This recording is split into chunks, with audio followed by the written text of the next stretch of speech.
Yeah, yeah. So yeah, I'm in a good spot where it's like things are good. They've stopped like rapping and like I mean whatever. That stuff just was all early. Like a lot of the problems just came from it being the tour, and the tour just happened too early. Yeah. There's like little interesting things of watching Spencer become unhappy or something. Yeah, his parents get divorced, right? Yeah, that happens. That's happened for a while. Yeah, And it's now he pretty just early. like every once in a while will just like tell people off, or he has like a short temper, about stuff.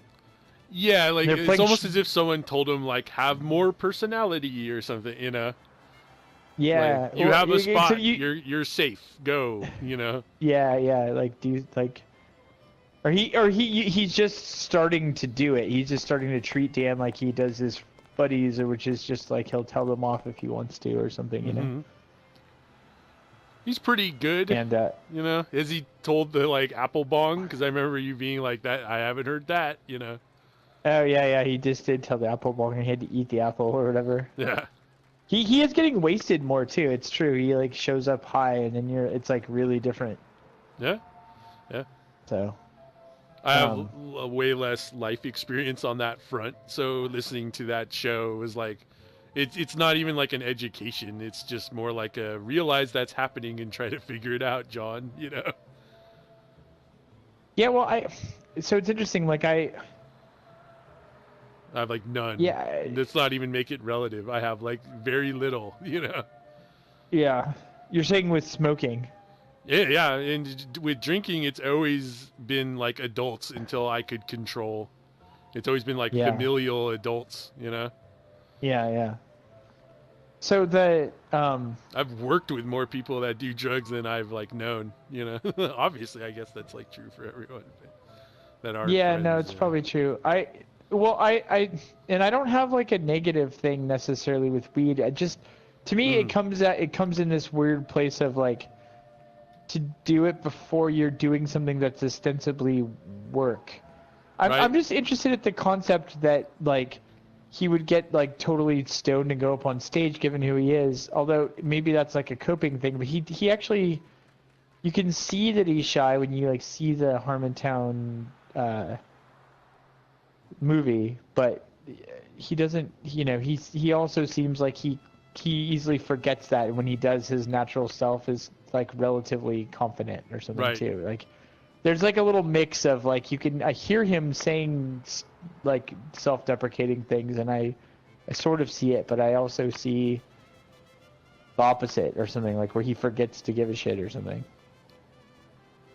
But I just am surprised about like smoking before doing something, which is a thing Yeah, I smoking mean, before like what's work, and then him feeling like it's work and then being burdened by it are two just interesting things. I always think of the there's like a David Cross, Bob Odenkirk, Mr. Show era interview where it has questions like, well, actually, I don't know. It's an interview. It's just something where, I think I've seen the thing. I think I know what you're yeah, gonna say. I David feel like I've Cross, seen it. right?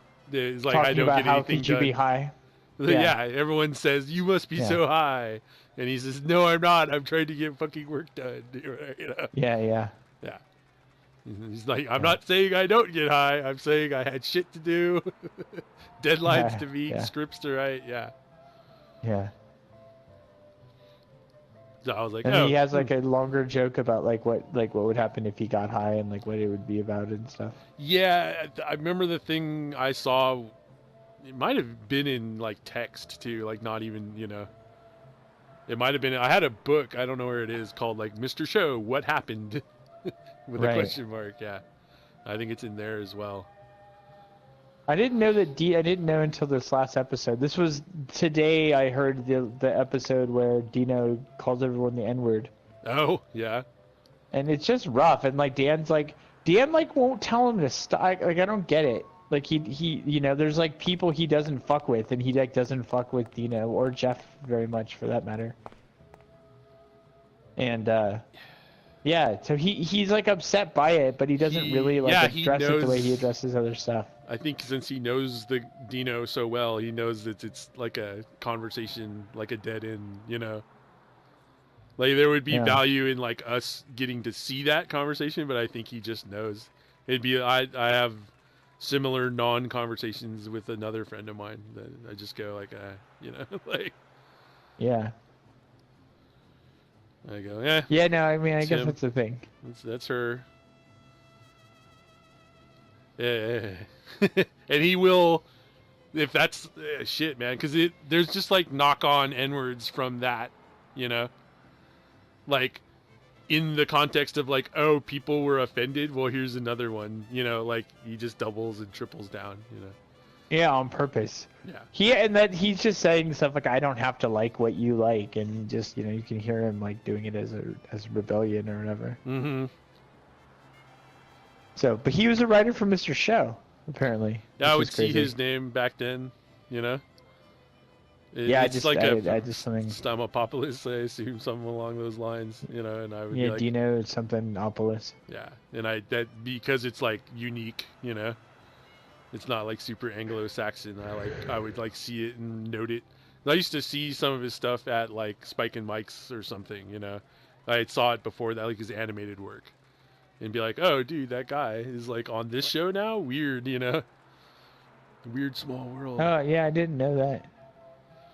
He does a moral oral and all that, you know. Oh yeah, no, I didn't know that. That's him. That's like his. What is it called? It's a good show. Like his production house is, you know, it's actually like pretty awesome for the shows that it puts out, which aren't like not a high number, so a good batting average for such a low number kind of thing. Like, yeah, it's called Starburn Studios, and I just Yeah. assumed it was. I thought it was Harmon's thing. I didn't know it was his. I mean, in other words, I knew it was named after his character or whatever, but I didn't know it was like his place. Mm-hmm. Industries, right? That's right. Yeah. Starburn Industries. Yeah. Yeah, I mean, I think it's... there's Harmonious Claptrap and stuff, too, you know, for... right. Rick and Morty. And it's a good show, so that means that's on there, too, because that's where I remember seeing it the most.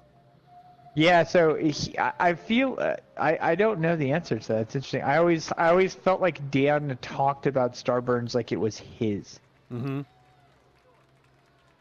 And I'm like, that's interesting too, because he would be the one who would have to give it the okay to call it Starburns, probably. Right. Not that he wouldn't give his friend the opportunity to do that, but his friend just couldn't call it Starburns. Yeah, they'd actually have to do some paperwork and shit on that. It'd be crazy. That's like one of those things that sucks about being like famous. Like if we got like famous enough, like we would have to like make arrangements so that we could like do this conversation and put it out on a thing. Mm-hmm. It's like an old 1995 Neil Young album where it's called Mirror Ball, and he became friends with Pearl Jam. He met them somewhere. Okay. And he decided like, oh, I want to play with you guys, and they just couldn't. So because Pearl Jam was on one record label and he was on one record label, so he just brought him into the studio and was like, well, fine, we'll just make a Neil Young album.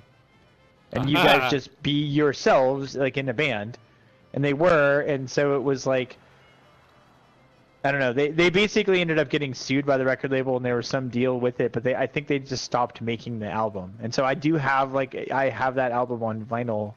I have a real one and a fake one. I have, like, one that's like a bootleg. As coming out, or...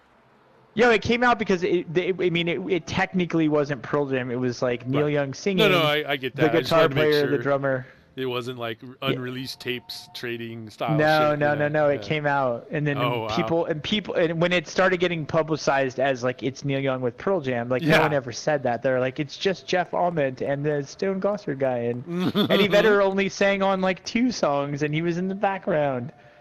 You know, but it's just like the Neil Young and Pearl Jam album, and it's good. But like they just can't make it, and like they just couldn't do that. Like they had to get companies, and other people owned shit that they did and said, and they just fucking crazy that shit like that happens. That happened to me at work too, with like stuff I think of on the negotiation side. Like I have to be careful about like in what capacity I come up with it and what I do with it, and then after that I can't like just give it away. looked weird, and I'm like, I made that. Fuck off. But it's like I made the company that like now puts it out there, and because of that, like I have to get other people's permission too. There's like a protocol for how that company gives permission to do stuff, and I can't just go do it. It's like, man, fucking crazy. I've been like little clips. I wouldn't say I'm any kind of, I don't know what I am I've been listening to enough little clips of Joe Rogan's show podcasting, and one clip was like basically a comedian saying like, yeah, I don't, let's talk about stealing jokes. And they both, the comedian was actually, he's just like, I don't care if they steal it as long as they're, as long as I make more money than them, And Joe was like, dude, it's like so honest. I love it, and I was like, ah, man, good for you, like they didn't even like take each other to like task over it being like, yeah, he's just like, man, if you like steal my shit and get rich, then I'll be mad. But if, I'll just keep coming up with more shit otherwise, like... That's interesting. So it's not the concept, it's just the like... The actual... So, yeah. So he just came out, there's just a recent one where it was like he was talking about Amy Schumer. That's the one, yeah. Okay, yeah, so that, and but I didn't hear it, but I saw that he said it. And he, because of all the shit that he said about Dane Cook, he was like a real proponent of the like the Dane Cook Louis C.K. thing. That like, yeah, he's just become like a way bigger. His career is like pretty interesting to me. Yeah. In general, it's huge. Like huge numbers. Yeah. Like, I got nothing more than that. I don't have any more insight than the numbers I see. Well, he was just like a dipshit from his TV show before. Like that's how he started, right? And then and whatever that. And then the sitcom MMA was good, thing, right? Right, like. Well, no. So I think the order that I know anyway, because I wouldn't be able to tell you. Yeah, news radio, and then to Fear Factor, then to MMA is like my order that I. That sounds right. It's like if I was doing chronological, that's. But you got to figure he probably was doing like early MMA stuff, and like I don't really know how far that goes back, but I assume it goes back to like 1988 or something, Somebody went like, oh, Joe Rogan wants to be on the show of this one MMA, fine, and then he was, and then there was probably like a gap, and then he was back because people liked it, Yeah. And the Fear Factor, I watched a clip where he talked about like Fear Factor getting like is done, and he's talking about it on the podcast, so it has been going on a while that I don't even know of, like 14 years or something, like it's on in Canada only or some shit. Yeah, totally. Well, it's definitely gone now because the context was they asked people to drink donkey semen, and that was the line. That's the thing that killed the show. People got too grossed by that. So interesting. And he's like, man, like 2 years from now, it won't matter. He's like, all it takes is a little bit of time, and that'll be like, really? That was the line, like that was like his jokey take on it, Yeah. He also was like, it's kind of nice to just like be done with it. It's been going on so long.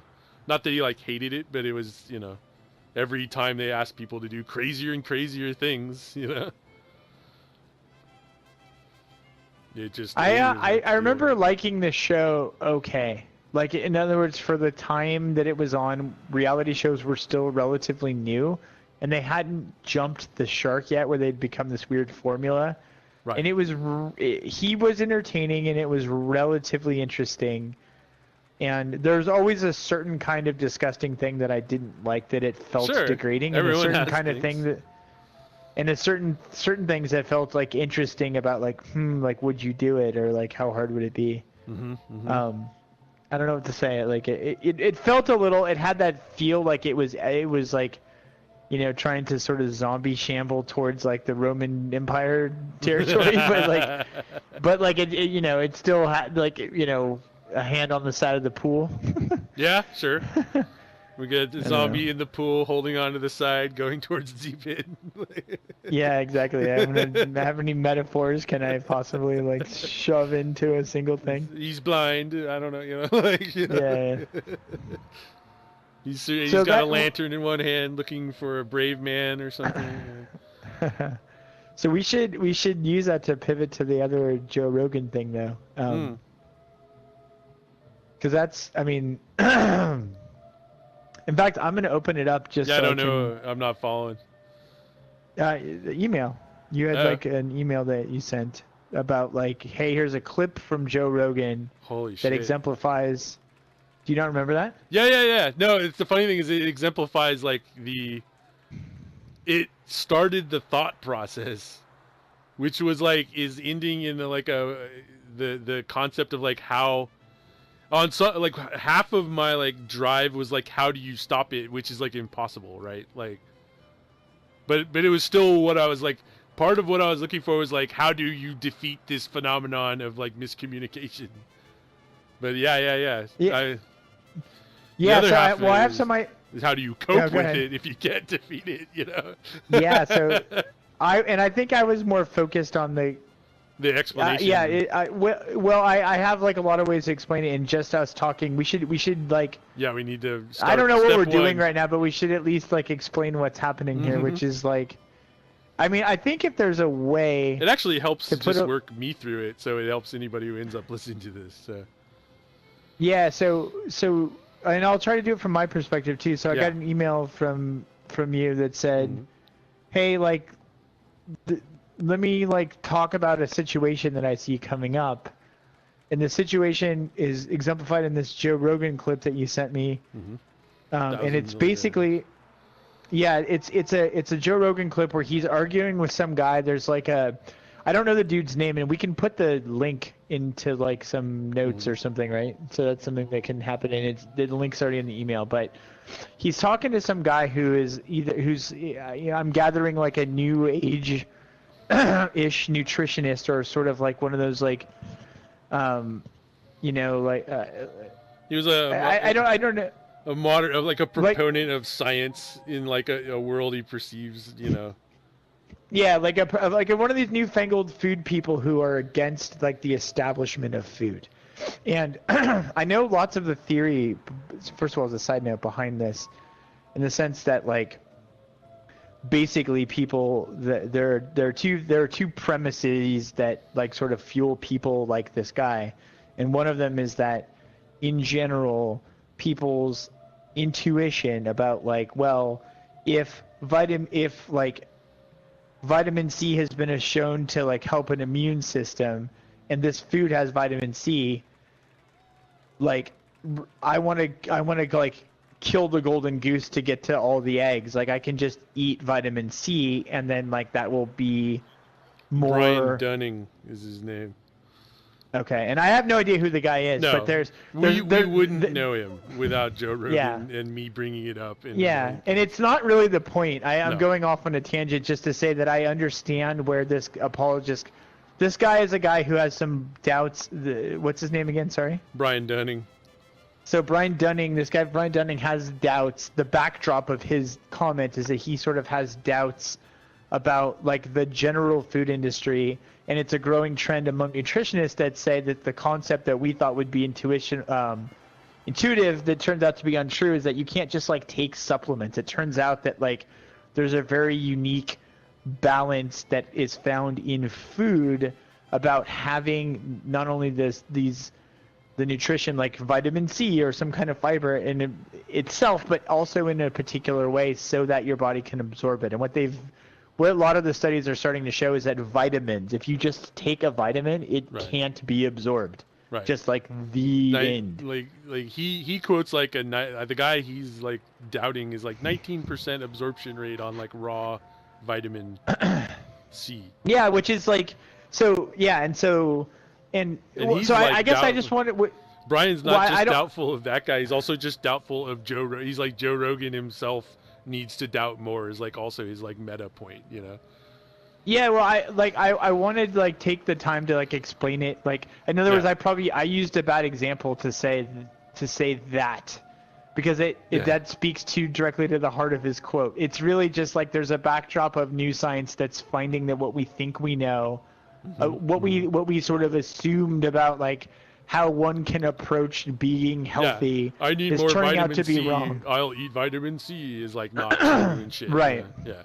It's turning out to be less true, and then the answers are turning out to be like Complicated. back to just like no, they're just like back to nature. What we're finding out is that like science is making some elements of food better depending on how you look at it, but by and large, like just eating like shit that grows out of the earth the way it is ended up like being the most It's like efficient how way we to do became stuff. what we are, and so it's probably Right. for the best.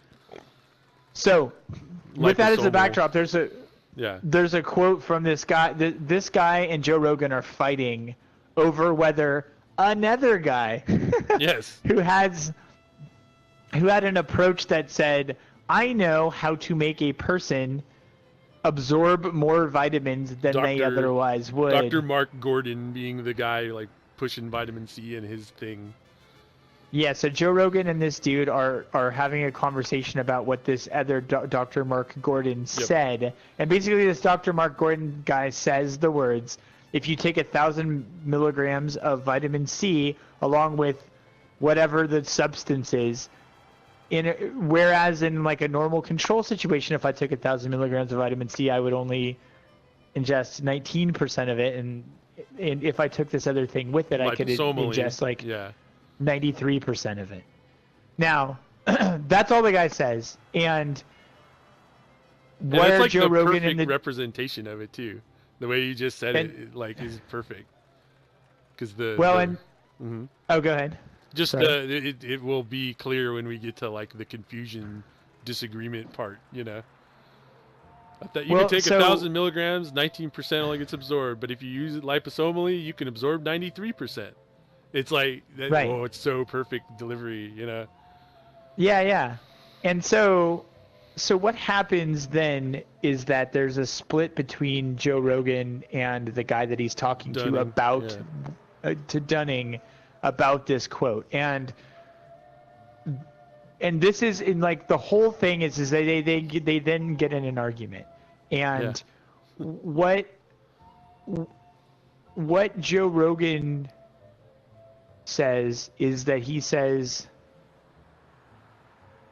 I'm trying to think of how to explain it without like throwing it off neutral. Fact about vitamin C, and then a separate fact about liposomal delivery, and that the 1,000 milligrams is not from like fact A is not in fact B. He's not saying, you know, you're gonna absorb 930 milligrams of vitamin C.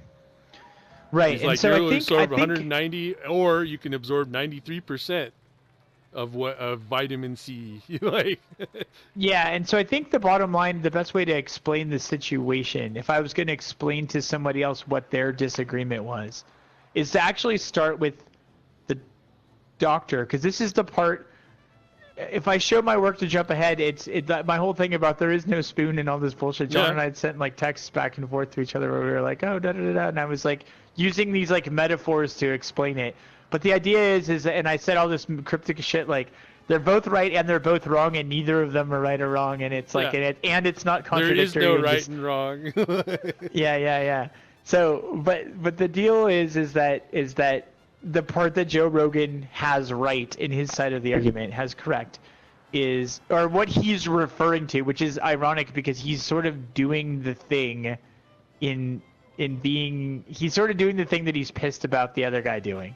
Mm-hmm. So it's weird. Yep. But the second guy wants to take umbrage with the point that absorbing an amount or not, the mere simple fact of taking vitamins isn't necessarily in and of itself healthy.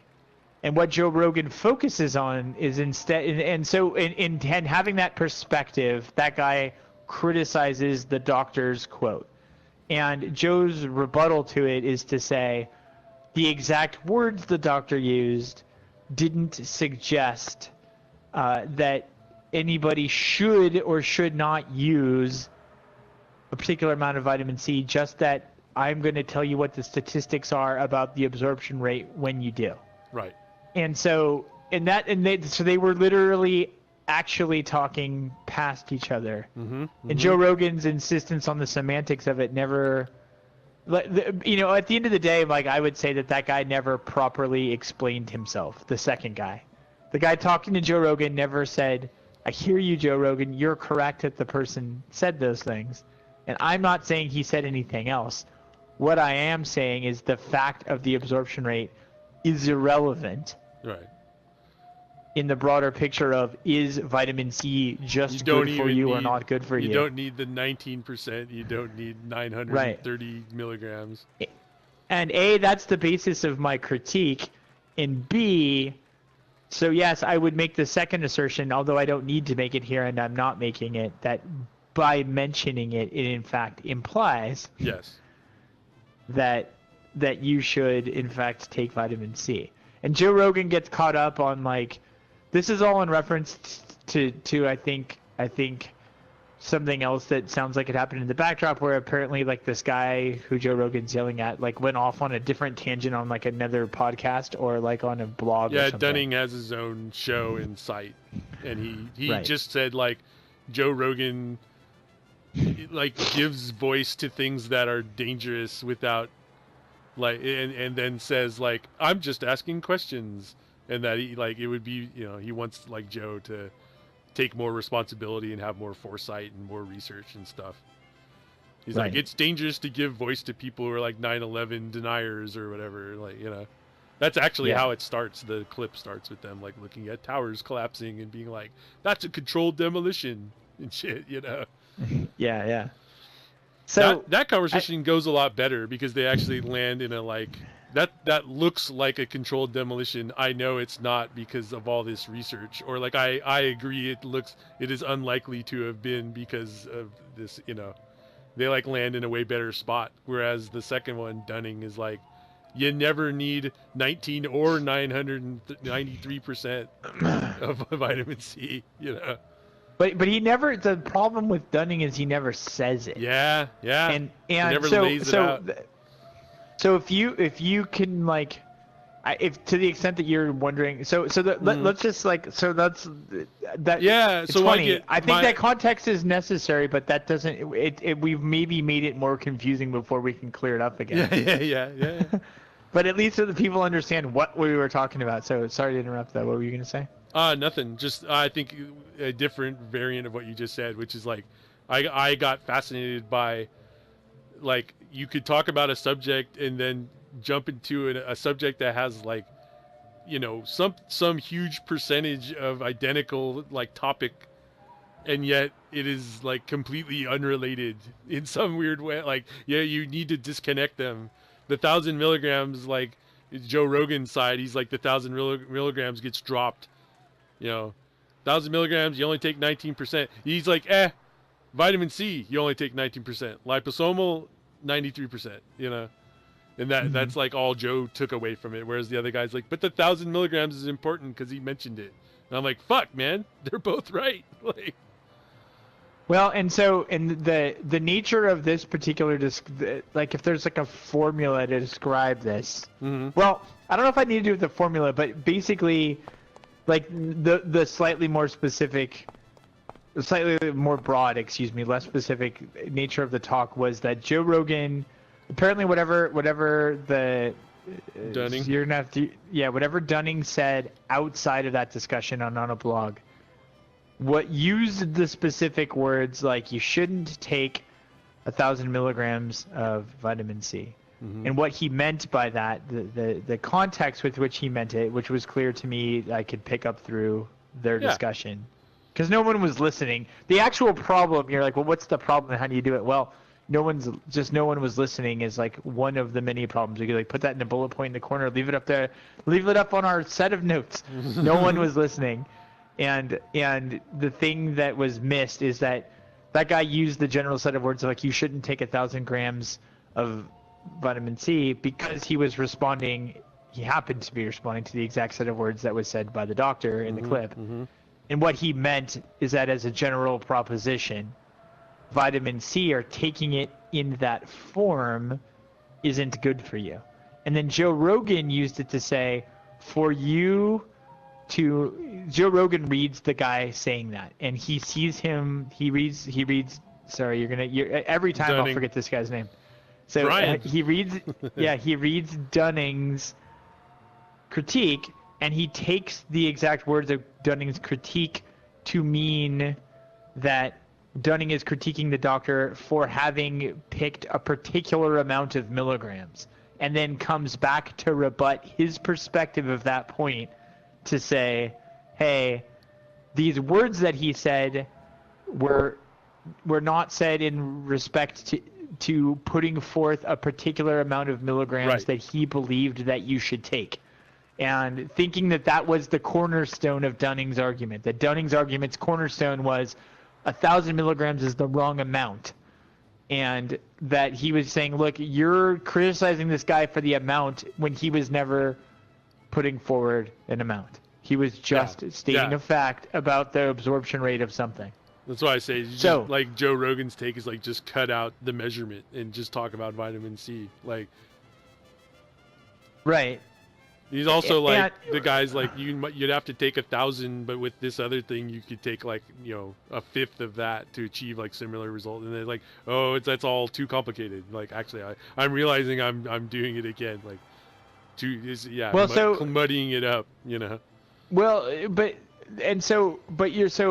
were the three questions you wanted? Was kind of like, well, like let's talk about these situations, and then like how do you avoid them, and then what do you do when you're in them? Oh yeah, like I was interested on I can answer like on in this particular one, leading to the weird question, which I never actually put in the fucking email.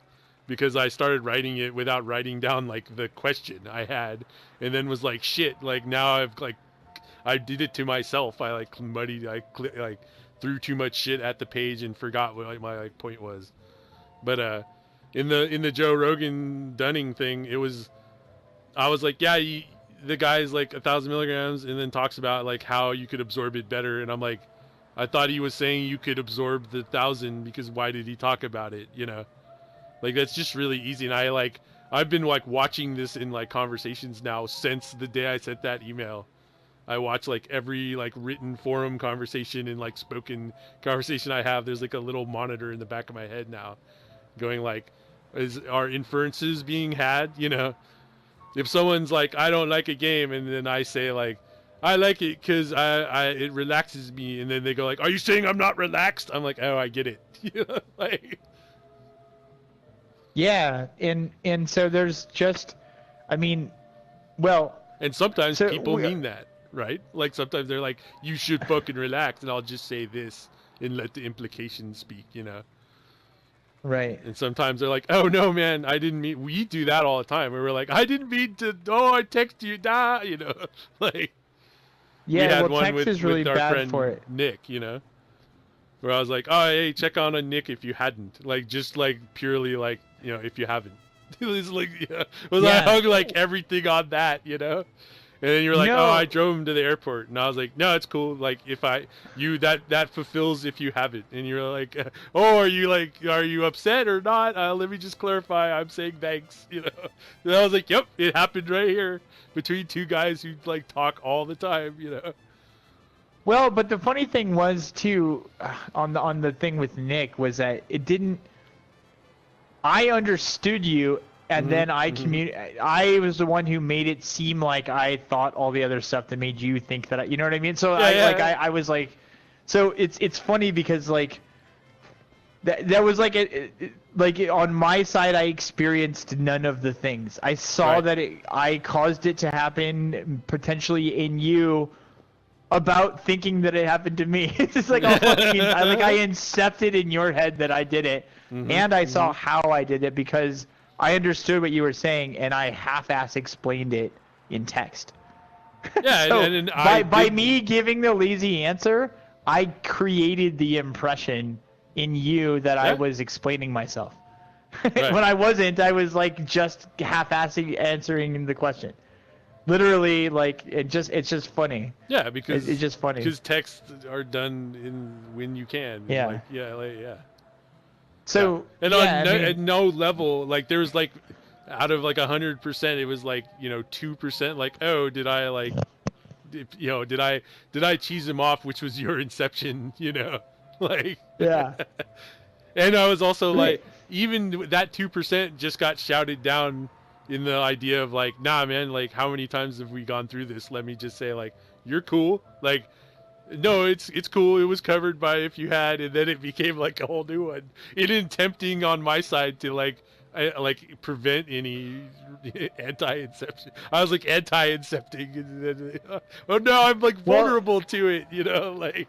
Well, even more if you go back. So if you go back to it, and this gets to the point, I guess, of why you would have emailed me in the first place. But if you go back to it, this is even worse incepting, because the first thing that I say to you in explaining it, once I like shittily explain myself, is try to is looking at what I wrote, seeing that it's going to incept, that it's gonna give you the impression, rightfully give you the impression, that I am like explaining myself in a certain way. I then try to counteract my anticipation that you'll react by the way that I've incepted, and so I'm trying to like double incept, but I'm trying to double incept where the second inception is like a reverse inception that brings you back to the front thing, and I'm like, yeah, like I'm trying to do that when I say my first thing. So actually it makes me want to like look at the fucking text now.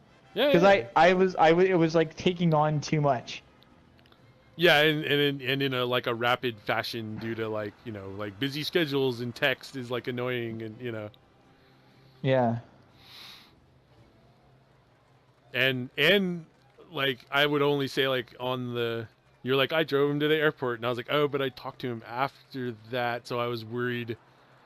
And like all of it is I was just talking about this. I said Mamma Jamma in the text. And I was talking with a friend the other day about, literally, people left a Lucky's supermarket, leaving like a photo booth series of photos. Like you go into a booth and you get like the 4 in a strip, and they left them on the counter. And I was like, I was like, I have to finish this paying, but I want to like run them down and give them their photographs before they like leave, you know. And and my friend was just like, why are you putting all this effort into like saving some strangers' photos that were left, man? Like giving them to the lost and found is way more than enough, was his point, you know. And I'm trying to give him like money and be like, you finish the sale, I'll run and catch them. And he's in way better shape than me. Like he should be running to catch them, but he doesn't give a fuck. So I'm not assuming he would do it, you know? Yeah. And saying he doesn't give a fuck is like harsh, but it's like legit. Like he doesn't have to. He can go, hey, look, photos, and give them to the lost and found. And that's like, yay, good job, you know? I'm all out there like trying to run them down in the parking lot, like, your photos, you know? And Mamma Jamma. Mamma Jamma. Yeah. The Boy Scouts. Mamma Jamma. John is the Mamma Jamma, which it just doesn't make sense because Mamma Jamma, you know, right? Like you're a bad Mamma Jamma. All kinds of shit. Like in the context of like Boy Scouts, it just meant that I tried to take care of everyone like a mother or something. I was a mother hen, you know. But in a like, they were like appreciative but mocking, you know, kids. Kid stuff. I took it. You know, I was never insulted by it, which is also like the tact. Even if they were just like, you're stinky fuck, you know, you just be like, yeah, fuck yeah, and start like rubbing skunks on yourself, like you know, like there are ways to like deal with shit that are like better than just being like, oh, and like crying, you know. I was quite proud to be the Mamma Jamma. Yeah, I mean, I still see that too. I mean, that's like. That's always like there in the backdrop. I feel like I have an element of that. I'm not quite. It doesn't manifest as like things. There's things that I consider to be. It's just. I guess it's just projection. Like there's things that like I consider to be like taking care of somebody that people are just like, I don't want that or whatever. You know, like. Yeah, dude. There are times when you know. Look at like the evolution of like holding a door for a woman that's like, no, you're removing her power and shit, you know. And I'm just like, I'm just trying to be Mamma Jamma, you know. Like, yeah.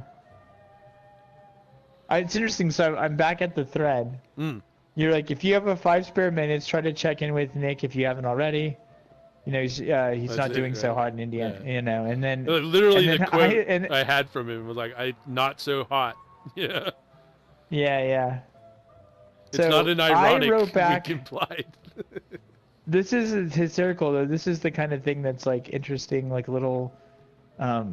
And well, I mean, first of all, I think before I even move on from here, I would say like the takeaway that you seem to have of like after the Joe Rogan thing is that you're learning like what I know in like my field of study, which is that every single Conversation is just a conversation of people talking past each other in a specific way, and you can always suss it out, and it's really hard sometimes to do it. It's like sometimes it's years and years of shit, and it's just like those things that happen in like really well written plot movies where like the thing that someone does that's supposed to be nice like falls into place exactly a way that it's gonna seem like the worst thing ever to someone else, and it sets forth like then like emotional reactions, and that set forth like a series of events, and it's like But so, like, my quote back to you is I picked him up on the way back to the bridge and took him to the airport, so we spoke for about 30 minutes. He seemed good. And so, like, already, like, there's a world where I'm arguing with you. I'm like, he's not bad, stupid, he's fucking good. Well, I never took it on that level, that's for sure. Yeah, but I'm just saying, as I read it, I'm just like, yeah, you're full of shit, John, he's good. Yeah. Like, luckily, I know you, so I know it's not that, Yeah. I mean, that's just, but it's just crazy because like the other like you seem this good is to me, man. Yeah, you fucking. Who do you think you are? No, but we didn't even. I didn't consider that at the time at all. Like, I looked and I meant the haven't already I was saying have already and yes, he's not hot, but he seemed like there's no explanation here at all. But what I knew and was trying to say, and we worked out eventually, was like, I picked him up, knew he was in the bad place, and like all in all, given the shittiness of his situation, I felt like he was in like he was taking it like as well as you can take that. Right. And then we got over that pretty quickly. But you're just like, hey, you just busybody. You're kind of like apologizing, and I'm like, oh no, dude, like I should have been clearer. I was like. So I actually took it this way where I'm like out of context what I said doesn't make sense. Because you're like, hey, check on Nick, he's not doing well. And I was like, I take him to the airport, man. Like, just like, what? What does that have to fucking do with anything? Which is obvious. I mean, I know that he's in Indiana. So it's like if I'm saying I take him to the airport, it does imply, much like the medicine guys thing implies, that you should probably take vitamin C. It sort of does imply that I knew about it. But anyway, yeah, whatever. So back the Joe Rogan thing is that like everybody when they are like almost every conflict that there is stems from people's mismanaged expectations about a particular situation. So it's a combination of like imperfect communication interpreted in different ways mixed with so you have conversation that can literally mean 3 or 4 different things at once, that the intended meaning and the interpretation are off, right? So that like a person meant when they said X they meant meaning 1 and the person interpreted meaning 4, and then like somehow that mismanaged like people's expectations about like the series of things that would happen. This is 4 people, like F-O-R, F-O-U-R, yeah. Yeah.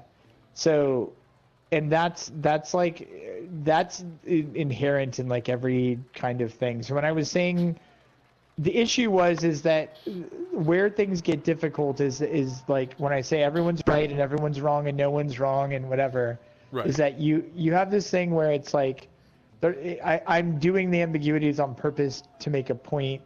And there's this interesting background dichotomy that starts anyway that I really like. I thought I came up with this, and I really, maybe I sort of did for myself, but I did recently read a book that I saw it discussed. It was just like dichotomy between Eastern philosophy, Western philosophy, which I'll be like super short about because it's like a really long topic. Sure, but yeah. Just to say, Eastern and Western philosophy in general is about like sort of naming and finding truth and principles and kind of like working them out and like articulating them directly. And so we have like the concept of capital T truth and like all this like hierarchical learning of conceptual knowledge and how it builds on itself, and like starting with like axiomatic principles that can't be proven and moving out there from like logical syllogisms into like I think therefore I am and blah blah blah, like whatever. And then Eastern stuff is more about like coming to know the truth of something through experiencing it or feeling it, processing the information in sort of non-linear, non-verbal ways. So it's like the way that like, you know, just things, the ways that you feel about stuff kind of giving you answers, right? Like I can try to define love and use words to describe the circumstances, but it won't make the feeling happen. And there's something about the elements of feeling that I'm going to use 10 million words and never quite get right. Right. So a lot of Eastern philosophy stuff is like, don't use the words like the experience is the word. And there's lots of like really, really, really broad concepts like balance, and like the yin and yang is about that. It's about like balance, you know, and you just have to kind of like, you have to like, you know, like, you know, do everything in moderation, like take drugs but not too many drugs, and like eat food but not too much food, and just like, you know, and it's like, and you, when's the line gonna be? Like, well, your feelings will tell you when you've gone too far one way or the other way, right? And it's like this, the act in a lot of Eastern stuff, like the act of defining it, like, is negative. It's like that's like you're like you're limiting it, stray from it. Yeah. But right.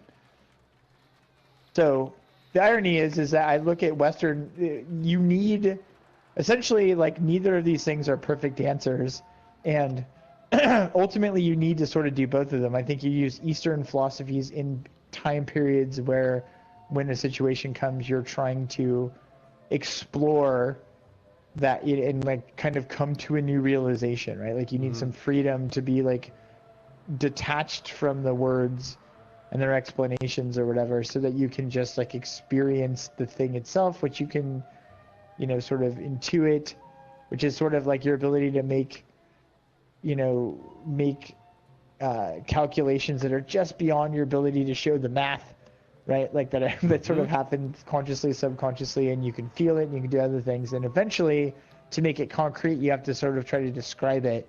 And in describing it, you can come up with little truths that you wouldn't be able to get to just from feeling it. That's right. And that you basically go back and forth between those things. And by the way, that in of itself is the symbol of yin and yang. And so therefore, Eastern a little wins. bit of white in the black. Yeah, like you need both, and that's like Eastern's point. So, haha. Like, shit. So like, and Eastern gets it wrong when it says you shouldn't try to define stuff, and Western gets it wrong, you know. So Western gets it wrong because you need to not define stuff too. Fuck. Shit. So there's that dichotomy, and that dichotomy is like what allows things like there is no spoon, and like people are right and they're wrong and they're right and wrong. Yeah. And things to happen, and the way that these arguments happen is that within the construct of like what people are paying attention to when they're trying to make a point, which is usually introspective, it's usually like and this is just like sort of knowing truths about, so that with that background of philosophy as a way to like think about, okay, what's required to get as close as we can asymptotically to truth, and asymptote being sort of like a math principle of like infinite approach. There's like certain equations that will represent, like you plotting it, if you plot them on a graph, they will constantly get closer and closer and closer to a line, but like they'll always go out further digits and never reach it. So, and I think that asymptotic thing, for me, for a concept, or for like a metaphor for describing it, we sort of asymptotically get closer to the truth all the time. But we can't get there because every time we're like, you know, I don't know that whether it's true that we will never get there, but it's like in theory we're never going to get there because it keeps expanding, like the steps forward that we take. The javelin that can never hit the turtle because turtle is moving forward, and and you're like, yeah, but that turtle just got skewered. Fuck, you know, like. So I just rushed through 20 million controversial things that are like the backbones of philosophy, and people could the internet wars that could already start by the stuff that I said. But in the backdrop where this is true, now you can start explaining human behavior is to say that people create for themselves, as an observational sense, like constructs that are like myopic in their focus, right? Like they think they have a point that they're trying to make. And it's difficult for them to try to think about making that point and at the same time listen to what the other person is trying to do and say. And it may not be their interest in the particular situation to in fact understand the person, and so that's why they're not listening. In other words, if it were like their only goal is to understand, they might listen. But in this case, Joe Rogan was kind of like, look, I've seen enough from this guy. Don't really like the cut of his jib, and maybe I disagree with some of his points. And so it's going to be, I'm going to come into this with a stated or unstated bias of like trying to take this guy down.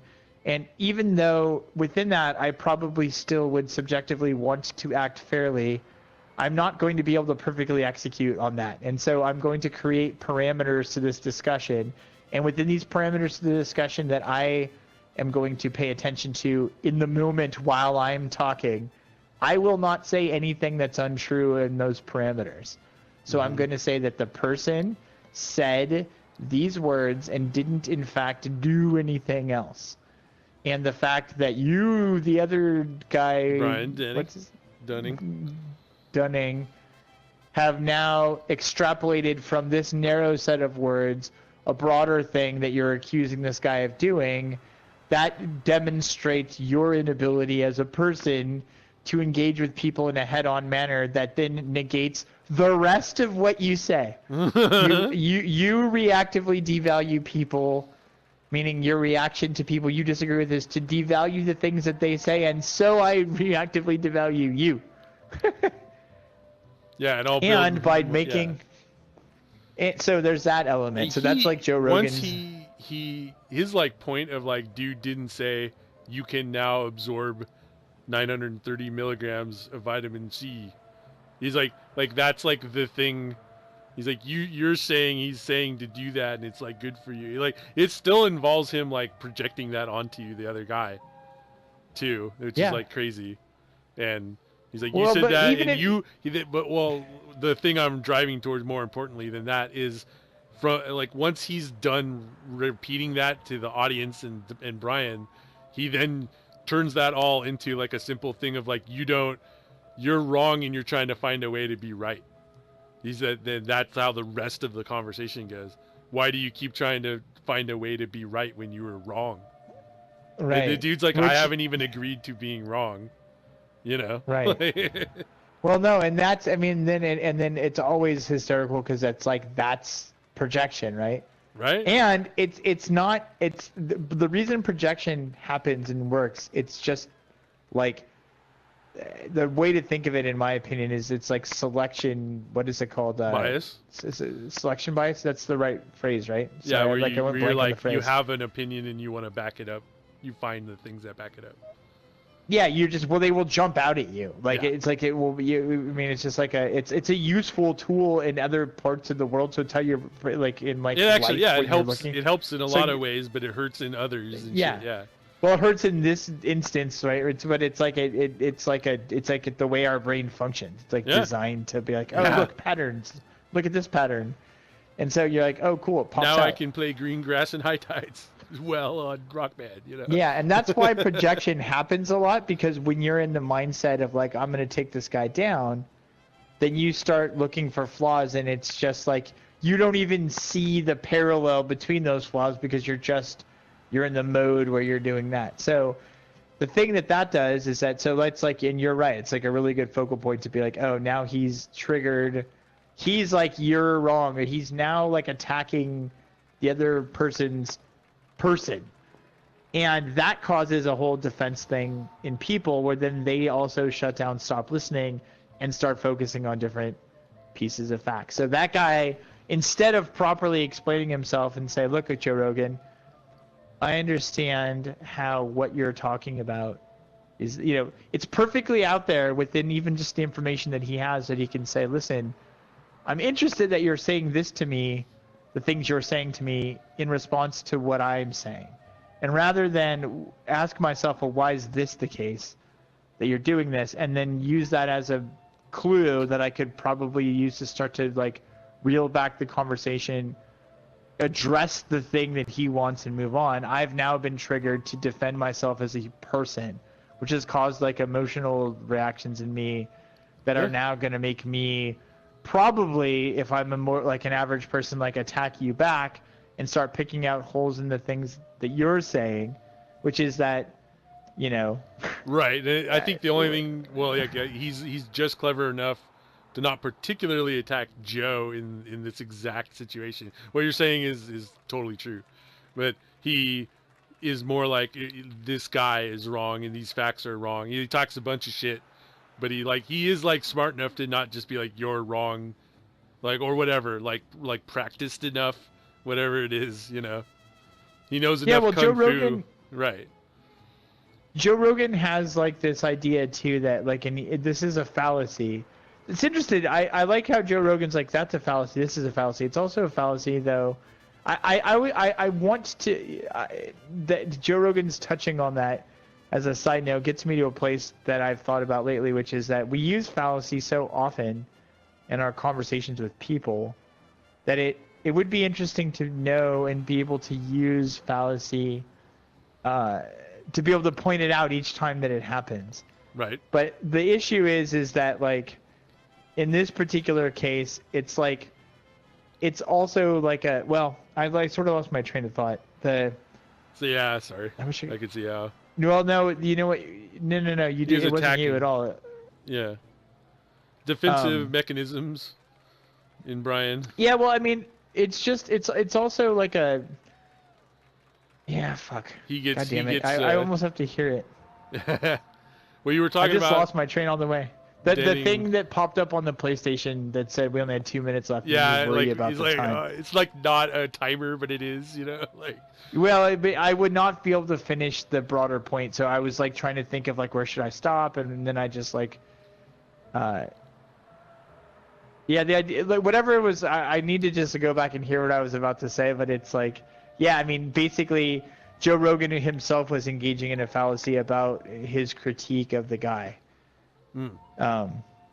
Anyway, and but yeah, so it caused the dude to not point out the obvious fact that they were talking past each other, and then it made it so that yeah, he which was would give trying. him like a shared truce piece of common ground kind of thing. Like as long as Joe agrees, I suppose, right? Like you can be like, hey, we're kind of talking past each other, and the other guy's like, no, we're not. And you're like, no shit, you know, like.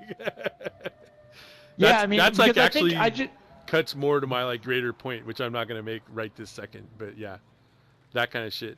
Also, like emotional response and like people, like there are times when people are just being nasty, right? Like they're just like I'm here to hurt, you know. Right. And they can be people who are also like mamma jammas. Like there are times when I'm like I just want to fuck you up, you know. I just want to point out something that will make you like feel bad because I like something has happened chemically and now that's it, you know. I want that in my brain and then I feel bad. I've felt bad about like pushing my sister down when I was like 3 years old my entire life, you know. So I try not to do that. Right. But there's like people who don't feel bad. I have a good friend who's like remorseless about some shit, and I'm just like, wow, damn, man. Like I'm always trying to like help him with it, but he's just it is like it's so like hardcore. I cannot. Let's just cut this here for archive. I agree. Yeah, and we can restart fresh.